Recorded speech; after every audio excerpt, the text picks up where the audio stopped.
guys, I'm back.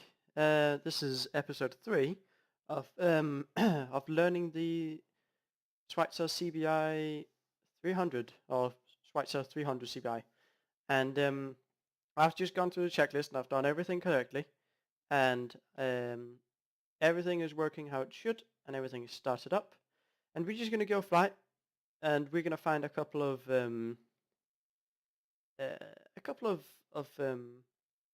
there's some clouds out there. Oh. I was going to head out that way. We'll head out and we'll try and find some confined area landings. I was going to head out here to the east. We'll fly out there and then we'll see how it goes. But we'll get going here. So just raising collector slowly.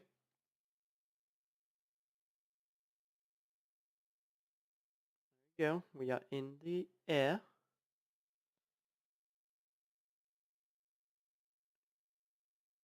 Come around and we'll take off to the east.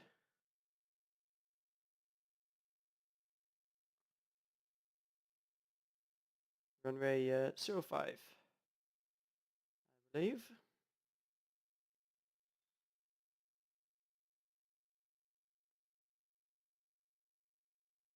And alright, let me just I'll turn the engine sounds up because I've had them down a bit, and I noticed that the volume was a bit low, so we'll turn it all the way up. Might not be able to hear myself very well, but you guys should hear the awesome engine sounds and the engine sounds, and sounds in general on the Dreamfoil Creation helicopters are just absolutely awesome. So wouldn't want to miss out on that.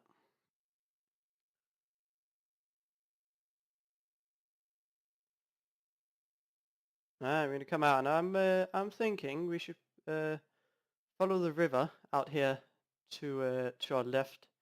Those clouds don't look like to be terribly low, and there's nothing out here. There's not a lot of buildings, not a lot of houses, so we're not going to be bothering a lot of people. So we can fly as low as we want. We'll of course get a bit of altitude. I want to stay on the safe side in case of an engine failure. But this down here that's a pretty cool spot. Very open. Could be a good spot to start. We do have the wind coming out of the west 270. So we'll keep that in mind, that we're going to have to be on a western heading when coming in. Down here we got a small island by the looks of things. That could also be a possible LT. We've got a couple of farmhouses here, so we'll stay up. We're about 500 feet above the ground in this area, so we're well far enough up. I'm going to increase manifold pressure to a tad bit, raise the collective, and we'll try and keep about 60. This island down here, this looks like quite a fun spot. Maybe that bank right there, and then maybe coming in on the island just on the other side of these trees when we get a bit more comfortable. So I think we'll swing around to the left here,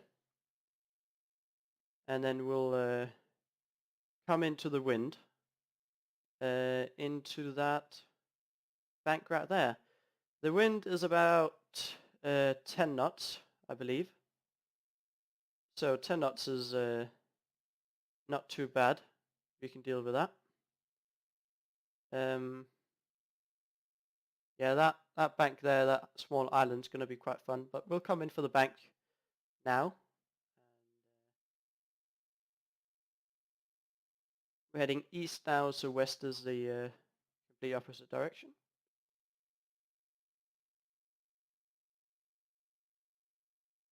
Okay, we'll try not to send too much here. We want to keep just a bit above these houses.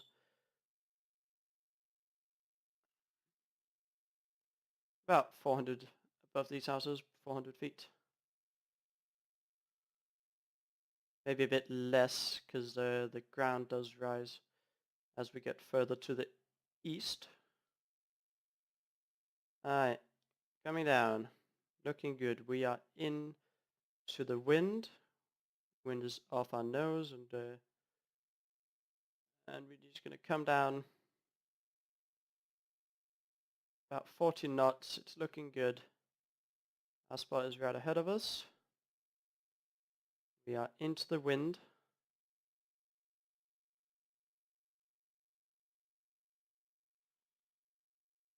Start slowing it down, start bringing it down a bit.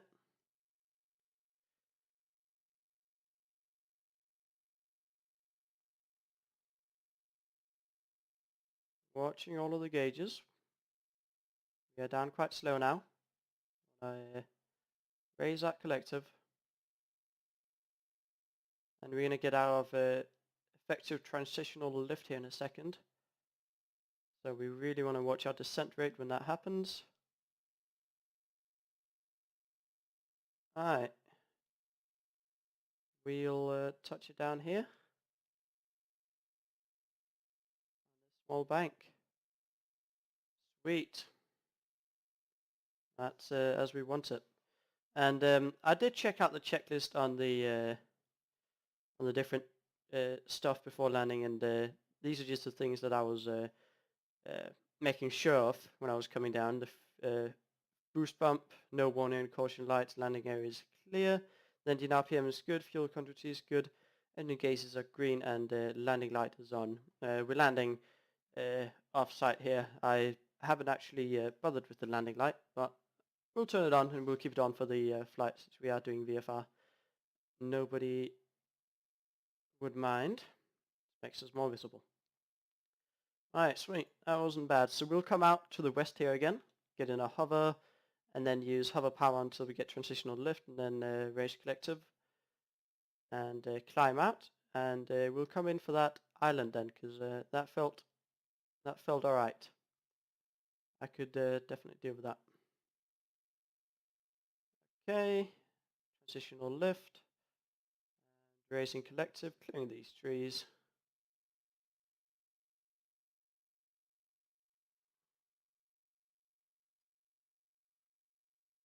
Now it is quite cold.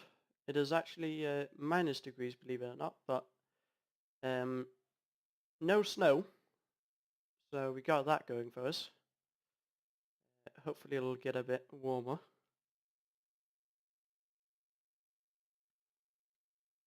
Nothing really seems to have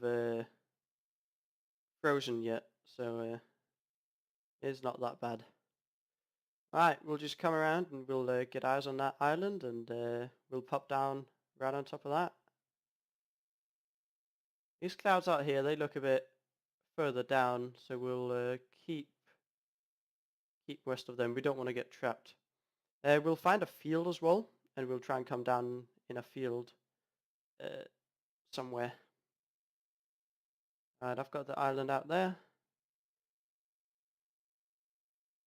We are getting close to these clouds. Got a clearing right here, which is alright. Gotta say, usually X-Plane clouds aren't very great, but this is rather cool. I don't mind this. This looks alright. It is of course quite annoying when you get into them. You just instantly white out and can't see a single thing, which seems a bit unrealistic, especially if it's just smaller clouds. You would still be able to see things, and you'd be popping in and out of puffs of the cloud. But hopefully that's something that they'll fix. I believe Austin Meyer, the lead developer of X-Plane, has hinted at clouds coming for X-Plane 11, or better clouds coming. So we can wait for that, and hopefully it won't be that long.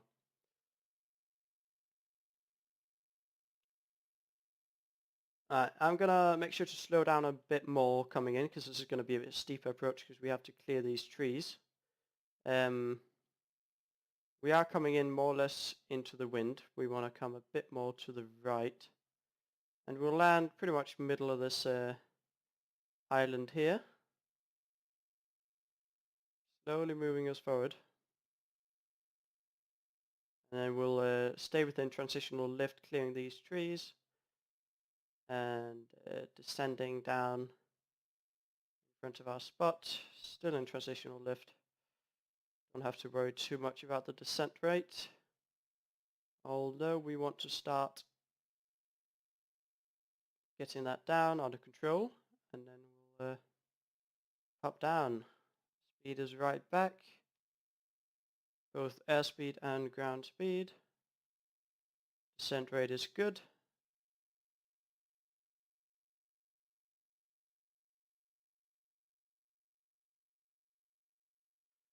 There we go, on the ground once again.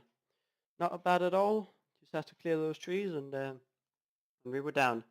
So I think we'll head out once more and we'll do a landing in a field that might be a bit more confined. And with that done, we'll head back to the airport and finish up. So this is quite a nice descent or ascend out of here. Quite a nice takeoff area actually. Just coming out in between the trees and there's in this river. Very nice. Absolutely beautiful scenery. It is a pleasure flying helicopters in this area because it looks great from a height, and you come down low, and it still looks absolutely amazing. No issues with the textures being blended weirdly or textures being very bland because they use an awesome effect that X-Plane can add to photoreal scenery if you have the time to add it in, and you can add something called decals, and they've taken their time to do that on all of the scenery, and that means when you get down low, it still looks absolutely amazing with different textures. So if it's a kind of grey texture, the game assumes that it's a concrete, so it adds a concrete texture to it. And if it's green, it adds a grass texture to it. Just the small details that make this scenery look absolutely amazing. Alright, we'll come in over these guys' houses. Actually, we're going to come a bit further out. And we'll come in a field right there. And this is going to be quite confined. So might have to go around if I don't feel comfortable with it. But it's a fairly stable helicopter, so I'm not too worried about it. I just want to make sure I'm coming into the wind. And as soon as I'm out of transitional lift, I want to make sure that I've got my descent rate not very high. So, you know, I want it to be 300, between 200 and 300 feet per second. Feet per minute, sorry. So I'm going to use that transitional lift as I have it. And then when I start to have to slow down here, I'm going to have to rest my descent rate. Keep it nice. Our tail is clear. And I'm going to come to a hover. And we're just going to descend straight down at a nice descent rate. Really watching that descent rate, because that is what will kill you in these scenarios, in these confined areas. Having your descent rate too great and then entering settling with power / vortex ring state, that will kill you. So just keeping an eye on that. Get within ground effect and we'll set it down.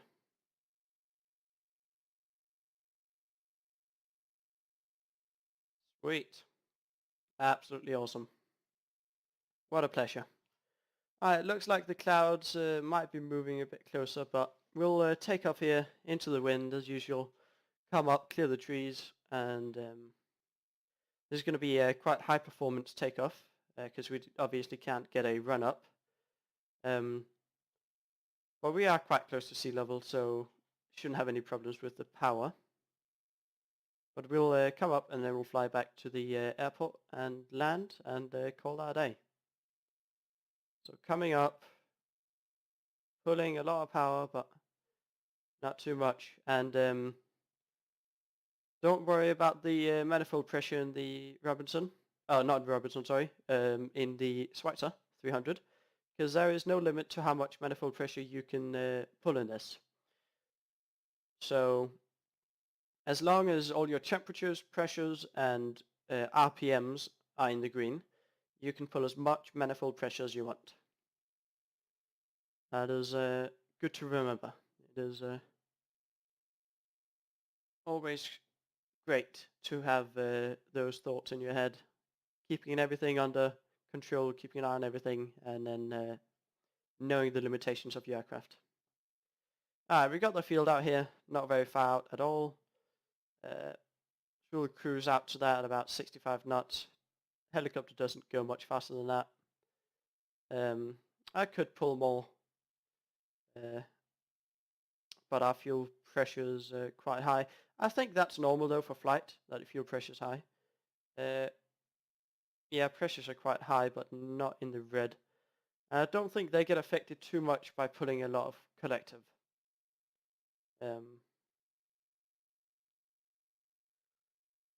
Guess the big deal is the cylinder head temperature. You really want to watch out for that. And of course the oil temperature, but that has to go up quite a lot to be a factor.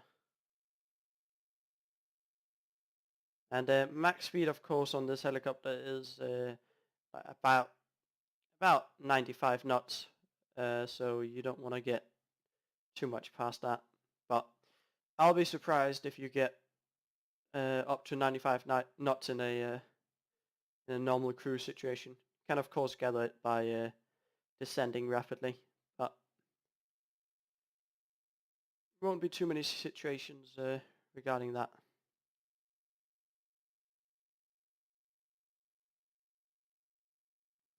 Got loads of speed, and we'll come in and just utilize the runway that we have. Then we'll bring it into to the helipad and call it a day. This is a really nice approach as well. Got that river going in front of the runway. Awesome every time. All right.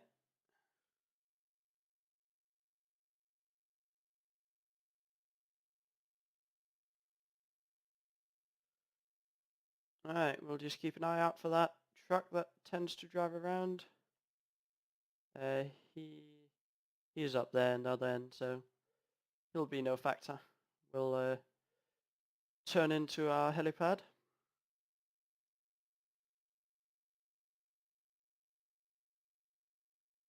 And we'll slow it down while we do so.